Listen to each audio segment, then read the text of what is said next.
mag-subscribe ka na. Hello, hello, hello, hello, universe. Hello mga buweks! Magandang gabi sa inyong lahat. Galaw-galaw para hindi ba paimbornal. Hello sa ating mga subscribers dyan. Ganun din sa ating mga new subscribers. Welcome to Parade of Beauty! If you are here tonight, welcome to the new era of beauty. Beauty is a new... Oh, yung ba? Ano ba yan? Nahihiya ako. Bigla kasing lumabas yung aking ka-workmate. Naka-break lang ako. Tapos, hindi ko pala yung ka-workmate. Parang ano yon, isang private carer ng isang residente. So ayun, may mga ganyan-ganyan sila kasi mayayaman sila, diba? Hindi katulad ko paimburnal lang ang aking beauty. So dito tayo ngayon sa aking sasakyan kasi sobrang lamig na ngayon dito sa Australia, fall season na. So fall season, usually malamig-lamig na rin. So ayun, ayokong lumabas, may jacket naman ako dito pero go lang tayo, no? Kamusta naman? Ayan, hello po sa mga nanonood dyan. Kamusta naman kayo? Sa mga 1 million viewers ko, ayan, galaw-galaw para hindi mapaimbornal, para hindi ma-stroke. Like agad pag nakita ang beauty ko, diba? At subscribe na rin. Naiinis, share ko lang sa inyo, naiinis ako kasi yung ginawa kong video na, anong tawag dito, na top 25 standouts ng ng kanilang tourism video, hindi pumalo sa takhilya, parang 2,000 lang yata yung views. Naloka ako, sabi ko ayan, pag pinaghihirapan ko yung video, talagang thorough, kasi inano ko yan inisa-isa ko yung mga videos nila, no, yung kanilang tourism videos para makita ko talaga kung sino yung pinaka-bet ko, no, yung top 25 ko. And then so ngayon, naiinis ako, sabi ko bakit ang bagal ng views, ganyan-ganyan, usually ang bilis na ng views na kaka-upload ko pa lang, pero yun ang bagal. Tapos biglang nawawala yung video ko. Nakakaloka itong si YouTube, hindi ko alam kung ano nangyayari kay YouTube, bigla na lang nawawala yung live, nawawala yung video, ganyan, wala naman akong copyright strike. But anyway, ayun nga, pin-premiere ko ulit siya kagabi, tapos biglang naputol din, nakakaloka, hindi ko na lang tinuloy. Tapos lumitaw ulit yung video. But anyway, ayun nga, ang baba ng views, siguro mga 2,000, parang ganon. Hindi ini-spread ni YouTube ang aking video kasi ganito yan sa mga content creators. Pag gagawa kayo ng video, siguraduhin nyo, natatanggalin nyo yung part na may mga naka-swimsuit, ganyan. Yan yung napansin ko Kasi dati, parang sometime last year, nag-upload ako ng video na may mga naka-swimsuit. Ang bagal ng views. Sobrang bagal. Parang ayaw ni YouTube yung may mga ganon-ganon. Pero, natatandaan ko yun nung sa yung kay Alexi Brooks yun tsaka kay Atisa Manalo. Yung parang sa preliminary, pinagsama ko sila, tapos yung naka-swimsuit sila, tapos naka-evening gown, ayan no. So ngayon, sabi ko bakit ang bagal ng views? Parang 1 oras na yung nakakalipas o 3 oras na yata yun, parang yung views bagsak na bagsak, parang 200 pa lang ganun. Pero pag nag-upload kasi ako sa aking shorts, parang wala pang 1 oras mga buweks, Diyos ko Lord, 5,000 na mahigit ang views, parang ganon. So ngayon, ang ginawa ko, nire-edit ko yung video na yun na in-upload ko last year. Tinanggal ko yung swimsuit. Grabe mga buweks. Wala pang 10 minutes, mag-1,000 ng ang views, di ba? So ayaw talaga ng TikTok yung mga hubad-hubad na mga ganyan-ganyan. Kasi yung tourism video ko nga, hindi ko tinanggal yung may mga naka-swimsuit doon yung mga girls. But anyway, okay lang. At least meron pa rin namang mga nakapanood. But anyway, kamusta naman kayo? Happy weekends! Ayan. So ilang tulog na lang ay preliminary competition na dito sa Miss Universe of Philippines 2025. Ang liwanag ng ating lights. Nilagay ko kasi yung dinala ko yung aking lights, yung maliit lang na binili ko sa Bangkok. Napaka-handy nito. But anyway, panalo naman siya. So ayun, kamusta na? Sa Monday na ang preliminary competition ng Miss Universe of Philippines 2025. Parang kailan lang, parang mas mabilis yung kanilang ibig sabihin mas mabilis matapos ang Miss Universe Philippines ngayong taon kasi nga magkakaroon ng election, di ba? But anyway, yung last year talagang pagoda Harrison Plaza yung mga girls, pero ngayon siguro pagod pa rin sila pero hindi naman ganun katulad ng last year, no? But anyway, ano nga ba yung mga nakita natin? Parang tinago ng Miss Universe Philippines yung mga ibang kaganapan, pero okay lang yan if yan yung kanilang way on how to protect all the candidates. Katulad nung nangyari last year, talagang nagbabardagulan, hindi lang yung mga candidates, ganun din yung mga pageant fans, yung mga supporters, no? So ngayon medyo less yung mga nangyayari. But anyway, since ginawa nga ito ng Miss Universe Philippines, yung ganitong hindi sila masyadong na-expose yung mga candidates, lalo na yung mga kaganapan nila, ganyan, no? So, ito kaya yung, kumbaga, nakadagdag, no? Doon, ibig sabihin, ito kaya yung may dagdag ambag doon sa kung bakit hindi ganun kalakas yung hatak sa, let's say, yung ingay ng Miss Universe Philippines ngayon. I guess, hindi. Siguro parang konting-konti lang kung sasabihin nating oo. Tingin ko, it depends yan sa ano depende yan sa mga kaganapan, no? Depende siguro sa ano. Kung sino yung mga bet ng mga pageant fans. Kasi nung last year, talaga namang malakas si Atisa Manalo, malakas si, anong tawag dito, si Alexi Brooks, no? Pero ngayon, nandiyan si Atisa Manalo, pero ganun pa rin, hindi pa rin ganun kahina, although kay Atisa Manalo. Nakikita naman natin na sobrang lakas ng suporta sa kanya. And aside from that, sino pa ba? Sino pa ba yung may pinakamalakas na suporta, di ba? Parang nakikita ko lang talaga may pinakamalakas na suporta dito sa Miss Universe Philippines. Walang iba kundi si Atisa Manalo talaga, mga buweks. But anyway, paano na lang kaya kung wala sa Atisa Manalo? Diva! Meron din naman mga hatak yung mga ibang pageant fans. Hindi na mawawala yan. Siyempre, may mga kanya-kanyang manok yan, no? Pero kung iisipin nyo, Atisa Manalo is Atisa Manalo, parang ganun, di ba? Maging realistic lang tayo, real talk lang tayo. But anyway, eto na. So ngayon, naglabas ng official statement with poster ang Miss Universe Philippines na confirmed na ang Miss Universe title holder 2024 ay dadalo sa Coronation Night. Ang swerte naman natin, di ba? So kudos naman sa Miss Universe Philippines na gumawa sila ng ganyang effort. No, makikita yan sa Gala Night sa May 30. Hindi ko alam kung makaka-attend kami ni Doc Sed. Parang napaimbor na walang makuha si Doc Sed na mag-aano sa amin, mag-i-sponsor. Kasi ang mahal naman ng ano, parang 100,000 pesos. Hindi naman kami bibili ng ganun, mga boys. Tapos dalawa lang kami ni Doc Sed. I don't think so. O kaya 50,000 pesos. Okay lang, makikita rin naman namin siya sa Coronation, no?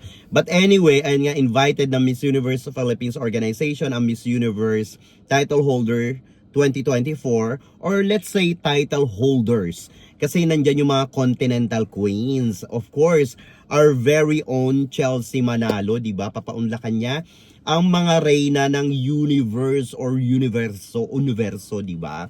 Ngayong taon, nakakatawa naman, kudos, no? Pero itong tanong. So, since nandyan ang Continental Queens plus yung title holder ng Miss Universe 2024 na si Victoria si Victoria. Sa tingin nyo ba, ito naiisip ko lang, no? Makakatulong kaya sa hype ng Miss Universe Philippines 2025 Coronation Night si Victoria at yung mga Continental Queens?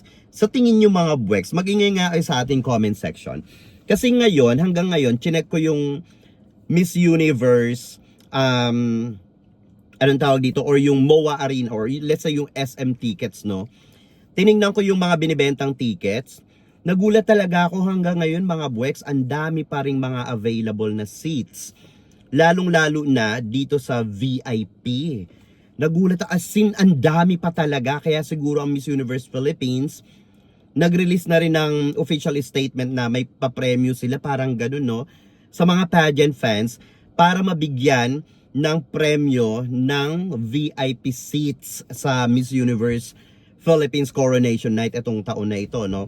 So parang sabi ko, oh my God, parang wala yata. I'm not sure, parang hindi ko naman nakita yung last year. Parang last year, hindi yata sila nagbibigay ng VIP tickets.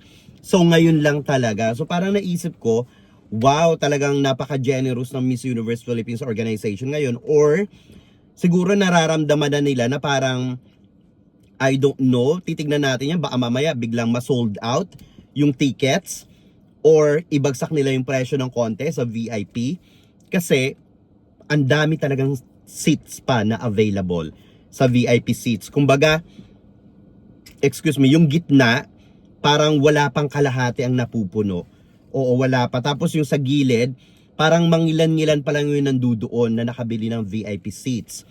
Hindi katulad nung last year, talagang sobrang bilis ng tickets, talagang magbubuka pa lang pag ni-refresh mo siya, yung kinlik mo na wala na, nakuha na ng iba. So ganun siya kabilis last year. Nung nilabas pa lang nila yung ticket last year, talagang yung mga tao, yung mga pageant fans, hindi na magkanda ugaga sa pag-book ng tickets. Talagang ilang araw pa lang sold out na yung tickets, mga buweks. Ganun din yung mga ibang levels ng na mga seats sa sa MOA Arena. Lalong-lalo na yung VIP. Yung VVIP nila sobrang mabenta last year. So nakikita ko na yung last year na batch ng Miss Universe Philippines, talagang pangmalakasan yung batch na yon. Hindi lang kay Atisa Manalo, hindi lang kay Alexi Brooks, ganun din kila Christy McGarry, ganun din kila Tara Valencia, at sa mga iba pang kandidata doon, lalong-lalo na sa mga frontrunners, at lalong-lalo na sa mga kahit nga mga newbies, 'di ba? Ang dami sila Tara Valencia, 'di ba? At lalong-lalo na yung yung mga comeback queens. Tingin ko talaga yung batch nila last year ay talagang pangmalakasan kasi nga yung mga pinuntahan nila, tapos na-expose din yung mga candidates, talagang kitang-kita yung mga laban ng mga candidates, yung mga kaganapan nila talagang nakita, no? So ngayon, parang less talaga. So siguro merong konting ambag sa medyo mahinang hatak ng Miss Universe Philippines ngayon dahil din hindi nga na-expose yung mga candidates maigi, di ba? So ganun yung nangyari.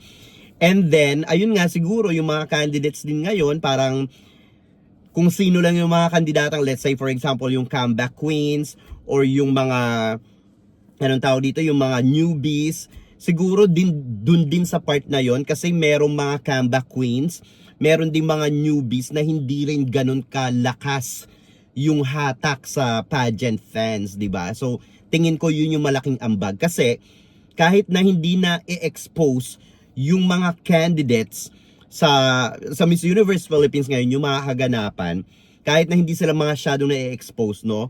Kung talagang malakas yung kandidata, kung talagang maraming supporters yung specific na kandidata sa Miss Universe Philippines ngayon, kahit na sabihin nating pabugso-bugso yung mga pinapakita ng Miss Universe Philippines, panigurado malakas ang Miss Universe Philippines. Sa ngayon, ang nakikita ko dito, ang pinakamalakas lang talaga bukod kay Winwin Marquez, kay anong tawag dito, kay Iliana, si Atisa Manalo talaga yung pangmalakasan talaga, mga boy. Siya talaga yung gumigiba ng mga ng mga kaganapan sa Miss Universe Philippines.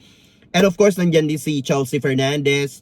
Si Taguig medyo lumubog ng konti. Sana makaangat pa siya, si Katrina Ligado, kasi ang ganda-ganda rin nitong babaihang ito, no? But anyway, so good luck sa Miss Universe Philippines. Sana itong pag-invite nila sa mga Continental Queens, ganun din kay Victoria Fielvig, no, na Miss Universe 2024 title ay makahatak ng mga manonood, no, sa sa MOA Arena, kasi parang ang naririnig ko ngayon, parang mas gusto ng mga pageant fans na manood sa, alam niyo yun, sa TV na lang or sa YouTube, ganyan, di ba? Kasi nga naman, pag manonood ka sa YouTube or sa TV lang, lahat ng angles makikita mo na, hindi ka pa gumastos, di ba? Kung manonood ka lang sa mga pa-live streaming, ganyan-ganyan, no? But anyway, titignan natin yan. Sana makahatak, no? Pero we'll see, di ba? Baka umattend din si Papa Nawat. Charot, di ba? At saka si Haluda Universe, di ba? Panalo yan. But anyway, mga bweks, ito naman, nakakaloka naman ito. Ngayong araw na ito, ay bumulaga talaga sa aking social media, no? Sa Instagram, ayan, nakita ko lang, no? Si Atisa Manalo ay kinoronahan na agad-agad, nakakaloka, ng Filipina, ayan, no? Empowered Filipina Award, nakakaloka. Buti na alala ko sa isip ko, medyo mahaba-habang tulog ko ngayon, kaya kagabi, kaya medyo yung utak ko. So ayun, Filipina, ayan, no, Empowered Filipina Award, nakakatuwa naman, kudos kay Atisa Manalo. Kinoronahan siya, yata yung may pinakamalaking corona. Ilan ba sila? 5 ba sila? Hindi ko na matandaan. Na mga nakoronahan, parang siya yung title doon. And the rest, parang sila yung runners up or runner-ups. Parang ganun. Bahala na kayo dyan. So, ayun lang. And of course, nandyan din si Winwin Marquez, di ba? At talaga namang parang ano ba? Sila na ba ang posibleng last two standing sa Miss Universe Philippines na mukha naman talaga ang mga sponsors ng Miss Universe of Philippines ay paborito itong dalawang ito, di ba? Lalong-lalo na sa Pina, lalong-lalo na sa sa Aqua Boracay at mga iba pang sponsors, mga kaganapan sa Miss Universe Philippines. Ngayon ay talaga namang nangingibabaw ang walang iba kundi Atisa Manalo, Winwin Marquez, di ba? Talagang parang nakikita ko sa ngayon na, sa totoo lang mga Bwex, parang nakikita ko na hindi si Iliana Marie Aduana ang malupit na kalaban ni Atisa Manalo. Parang hindi talaga siya eh. Kasi kung titignan mo, walang sa mga pageant pages, sa mga nagpo-post, lalo na sa Instagram, walang mga comparisons between Iliana Marie Aduana and Atisa Manalo. Pero kung talagang susuyurin nyo lahat ng mga pageant pages or mga Instagram post or YouTube, no, may mga nakikita rin ako dyan, parang talagang ang puksaan, it's between Atisa Manalo and Winwin Marquez talaga. Hindi ko alam kung nakita nyo na yan. Bihira lang kasi siyang pumutok sa social media, pero ako, ang dami ko na nakikita, sabi ko, oh my God, parang hindi talaga Iliana Marie Aduana ang pukpukan, ang puksaan dito, ang bardagulan, ang bigwasan, no? Para talagang parang Atisa Manalo and Winwin Marquez talaga. Kaya nga nakikita natin sa mga aganapan ngayon, pag merong mga pa-awards, kundi sa Atisa Manalo, kasunod itong si Winwin Marquez. Kundi si Winwin Marquez, kasunod naman itong sa Atisa Manalo. Di ba? Nakakaloka mga kaganapan ngayon. Pero ito nga ang tanong. Nako, talaga bang halatado na ang mga paborito? Or talaga no? Or paborito lang? Nag-iisa lang na paborito ng Miss Universe of Philippines organization ngayon? Sa tingin nyo ba ang mga galawan ni Atisa Manalo na talagang parang no when to pick, parang kalmado lang? Although in fairness naman kay Atisa Manalo ay nag-level up naman siya, di ba? Pinakita niya na hindi ganun kalakas nung una, pero habang tumatagal, tulad ng sinasabi ko sa inyo dati, makikita at makikita natin may inihanda si Atisa Manalo na bala dito sa Miss Universe Philippines at naramdaman natin yung lahat, di ba? From low level, pataas ng pataas, pataas ng pataas, pataas ng pataas, talagang nakikita natin yung kalibre, yung buong lakas ng kalibre ni Atisa Manalo na talaga namang hindi na natin maitanggi.